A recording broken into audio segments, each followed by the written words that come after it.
आंबा कोणी खाऊ नये. आंबा खाण्याचा मोह कुणालाच आवरत नाही. मात्र हाच आंबा आरोग्यासाठी धोकादायक ठरू शकतो. जास्त प्रमाणात आंब्याचे सेवन केल्याने शरीरात उष्णता निर्माण होऊ शकते.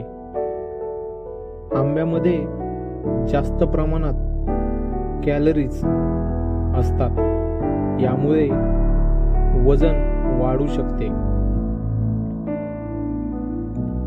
जास्त प्रमाणात आंबा खाल्ला तर पोट बिघडू शकते. मधुमेह असणाऱ्यांनी आंबा खाणे टाळावे.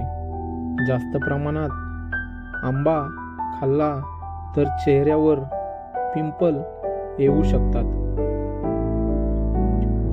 विशिष्ट प्रकारची ॲलर्जी असणाऱ्यांनी आंबा खाणे टाळावे. तर मित्रांनो, हे आहेत आंबा खाण्याचे तोटे किंवा कोणी आंबा खावा किंवा कोणी आंबा खाऊ नये.